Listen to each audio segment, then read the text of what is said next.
एक बार किसी ने मुझसे कहा था कि अगर तुमने उसको एकदम सच्चे दिल से चाहा है तो तुम्हारा एक्स बॉयफ्रेंड तुम्हारे पास जरूर लौट आएगा। उस दिन या उस समय मैं पूरी तरह टूटी हुई थी, एकदम अकेली और एकदम खाली, क्योंकि मुझको प्यार के बदले धोखा मिला था। लेकिन आज मेरा बॉयफ्रेंड पराग मुझसे शादी करने की बात कर रहा है। सोचिए, जिस पराग ने मुझको छोड़ दिया था, वही पराग अब हर दिन मुझको पाने की दुआ कर रहा है। वह मेरे आगे पीछे घूम रहा है। वह खुद पहले चला चला कर मुझको फोन कर रहा है। पर यह पॉसिबल कैसे हुआ? यह एक बहुत बड़ा रहस्य है। यह एक सच्चे प्यार और धोखे की कहानी है। यह तो मेरी खुद की कहानी है और शायद मेरी इस कहानी में तुम्हारी प्रॉब्लम का सॉल्यूशन भी छुपा है। हो सकता है तुम्हारा बॉयफ्रेंड भी तुम्हारे आगे पीछे घूमने लगे। हाय, मेरा नाम सुहानी गुप्ता है। मैं गोरखपुर की रहने वाली एक नॉर्मल लड़की हूँ, बिल्कुल आपकी तरह ही, किसी के प्यार में एकदम पागल और प्यार में मिले धोखे की वजह से एकदम बुरी तरह से टूटी हुई। पर यह वीडियो मैंने इसलिए नहीं बनाया है कि मैं अपना दर्द किसी के साथ बांट सकूं, बल्कि इसलिए क्योंकि लव मैनिफेस्टेशन की सीक्रेट टेक्निक को करते ही मेरा एक्स बॉयफ्रेंड पराग मेरे पास वापस आ गया है। इसलिए मेरी लव बैक सक्सेस स्टोरी की कहानी अगर तुम लोग पूरी सुनते हो तो हाई चांसेस है कि तुम्हारी भी मदद हो जाएगी। तुम लोग भी अपना प्यार फिर से पा सकोगे। तो चलिए थोड़ा सा फ्लैशबैक में चलते हैं। हम दोनों पहली बार कॉलेज में मिले थे और पहली नज़र में ही हम दोनों एक दूसरे को दिल दे बैठे। फिर वह दिन आया जब पराग ने मुझको प्रपोज करते हुए कहा, सुहानी, तुम्हें देखे बिना मुझको एकदम अधूरा सा लगता है और अब मैं सिर्फ तुम्हारा बेस्ट फ्रेंड नहीं रहना चाहता, मैं हमेशा के लिए तुम्हारा बनना चाहता हूँ। मैं हमेशा के लिए तुमको मेरी बनाना चाहता हूँ। Suhani, will you be mine, not just for college but for whole life.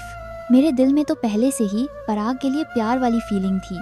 मैं तो खुद चाहती थी कि वह मुझको प्रपोज करे। इसलिए मैंने पराग को गले से लगाते हुए कहा, पराग, मैं कब से यही सुनना चाहती थी और अब जब तुमने मुझको प्रपोज किया है तो मेरा जवाब है हाँ पराग, मैं जिंदगी भर तुम्हारे साथ रहना चाहती हूँ। पहली नज़र में एक दूसरे से प्यार, फिर कई कई घंटों तक हाथ पकड़कर बात करना, एक दूसरे के साथ क्वालिटी टाइम स्पेंड करना, फ्यूचर के प्लान बनाना और एक दूसरे के बिना अधूरा महसूस करना। पर फिर अचानक पराग बदलने लगा। उसके फ़ोन कॉल्स कम होने लगे। पराग का मुझ में इंटरेस्ट खत्म सा होने लगा। फिर एक दिन मेरे पास सडनली एक मैसेज आया, वी नीड अ ब्रेक, और सब खत्म हो गया। मैंने पराग को समझाने की बहुत कोशिश की, उसके आगे बहुत रोई गिड़गिड़ाई, लेकिन कुछ नहीं बदला। मैं एकदम उदास रहने लगी। मैं धीरे धीरे डिप्रेशन में जाने लगी। मेरा दिल तो करता था सुसाइड कर लूँ, पर ऐसा करने पर इंसान की बॉडी मरती है, दिल नहीं। और मैं उसको दिल से प्यार करती थी, बॉडी से नहीं। एक दिन रात के करीब 3 बजे थे। मैंने गूगल पर टाइप किया, खुद का खोया हुआ प्यार कैसे वापस लाएं, how to manifest my ex partner. उसी समय गूगल ने मुझको डॉक्टर शिवांगी अग्रवाल का यूट्यूब चैनल सजेस्ट किया। चैनल पर मुझको third eye reading, love back success story के कई सारे वीडियो मिले। मैंने एक एक करके सक्सेस स्टोरी के सारे वीडियो देख लिए। पहली बार तो अजीब लगा, लेकिन उस रात कुछ तो बदला था। एकदम अचानक से दीदी का चैनल मिल जाना, चैनल पर इतने सारे लोगों की खुद की आवाज में सक्सेस स्टोरी का मिलना, मुझको ऐसा फील हो रहा था जैसे मुझको कोई कह रहा हो कि सुहानी, तुम एक बार कोशिश करके तो देखो, सुहानी, तुम एक बार शिवांगी दीदी से बात तो करो। इसलिए मैंने शिवांगी दीदी से बात की। शिवांगी दीदी ने ना तो मेरी कुंडली देखी, ना ही मुझसे कोई ज्यादा इन्फॉर्मेशन मांगी। दीदी ने मेरे कहने पर मेरे लिए थर्ड आई रीडिंग करके मुझको बताया, सुहानी, पराग अब भी तुम्हें बहुत प्यार करता है, पर पराग पर एक बहुत बुरी नेगेटिव एनर्जी का असर है। इसलिए पराग को तुम्हारे साथ प्यार वाली फीलिंग नहीं आती है, इसलिए उसको तुम्हारे साथ पहले की तरह अच्छा फील नहीं होता है। शिवांगी दीदी ने हम दोनों के बारे में कुछ ऐसी बातें भी बता दी जो बातें मेरे और पराग के अलावा कोई भी नहीं जानता था। हम दोनों की ऐसी ऐसी प्राइवेट बातें, जो बातें मैं यहाँ पर शेयर भी नहीं कर सकती हूँ। दीदी की बातों को सुनकर मुझे यह बात तुरंत समझ आ गई कि दीदी के पास कोई ना कोई ऐसी शक्ति है जिसकी हेल्प से दीदी को सब कुछ पता चल जाता है। इसलिए ही दीदी को इतनी ज़्यादा सक्सेस मिलती है। फिर शिवांगी दीदी ने मुझको एक सीक्रेट टेक्निक करने को कहा। इस सीक्रेट टेक्निक को मुझको सिर्फ एक दिन ही करना था। इसके बाद दीदी ने मुझको एक और टेक्निक करने को कहा, एक सिंपल विजुअलाइजेशन प्रोसेस, जिसे मुझको रोज़ रात के 9 बजे या रात के 11 बजे करना था। मैंने हर रात अपने कमरे में एक कैंडल जलाकर उसकी आंखों में आंखें डालकर विजुअलाइजेशन की, जैसे कि वह मेरे बिल्कुल सामने ही बैठा हो, वह मुझे बड़े प्यार से देख रहा हो। मैं ऐसा इमेजिन करती थी जैसे कि वह मुझको हग कर रहा है, वह मुझको किस कर रहा है। पराग मुझको अपनी बाहों में भरकर कह रहा है, सुहानी मैं तुमसे बहुत प्यार करता हूँ, पर मेरे प्रोसेस करने का कोई भी फायदा नहीं हुआ। पर फिर एक दिन अचानक से मेरे पास उसका कॉल आ गया। जब मैंने कॉल रिसीव किया तो उधर से आवाज आई, कैन वी टॉक। मेरे हाथ कांपने लगे। क्या ये पराग ही था? क्या मेरी विजुअलाइजेशन सच में असर कर रही थी, या फिर क्या सीक्रेट टेक्निक इतनी जल्दी असर करती है? फिर पराग ने बार बार मुझसे माफ़ी मांगी।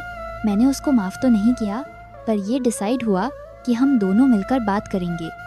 इसलिए अगले 2 हफ्तों में हम लोग 3 बार मिले। और फिर उसने खुद मुझको कहा, सुहानी पिछले कुछ दिनों से पता नहीं मुझको क्या हो गया है, मैं सिर्फ तुम्हारे बारे में ही सोचता रहता हूँ। सुहानी मैं तुम्हारे प्यार के बिना बिल्कुल भी जी नहीं पा रहा हूँ। सुहानी मैं यह भी मानता हूँ कि मैंने तुम्हारे साथ अच्छा नहीं किया है। फिर प्यार और रिस्पेक्ट के साथ पराग ने मुझको कहा, विल यू मैरी मी। पराग के मुंह से यह सुनते ही मैं रो पड़ी, क्योंकि मैंने उसको मैनिफेस्ट किया था। मैंने पराग को पूरे दिल से चाहा था। इसलिए शिवांगी दीदी की बताई हुई सीक्रेट टेक्निक ने और यूनिवर्स ने मुझको पराग का प्यार लौटा दिया। मैं भी पराग को एकदम दिल से प्यार करती हूँ। मैं भी पराग के साथ शादी करना चाहती हूँ। इसलिए मैंने तुरंत पराग को माफ कर दिया। जरा रुको, अगर आप किसी को सच्चा प्यार करते हैं पर आप दोनों का रिश्ता टूटा हुआ है पर दिल अभी भी उससे ही जुड़ा हुआ है, तो प्लीज हार बिल्कुल भी ना माने, क्योंकि जो पूरे दिल से कोशिश करता है, जो इंसान किसी को दिल से सच्चा प्यार करता है, उसकी हेल्प भगवान जरूर करते हैं। मैंने पराग को दिल से प्यार किया था, इसलिए मेरे लिए भगवान खुद तो नहीं आ सकते थे, पर उन्होंने मुझको शिवांगी दीदी से मिलवा दिया और शिवांगी दीदी ने मुझको मेरे प्यार से मिला दिया। इसलिए अगर आप किसी से भी एकदम सच्चा प्यार करते हैं तो बैठे रहने से तो कुछ भी नहीं होने वाला है। इसलिए दिल से कोशिश करें। ऐसा भी हो सकता है कि अगली सक्सेस स्टोरी आपकी हो, क्योंकि प्यार लौट आता है। अगर आपका प्यार सच्चा है, ये सक्सेस स्टोरी कैसी लगी बताना। हम दोनों के लिए भगवान से प्रे जरूर से करना।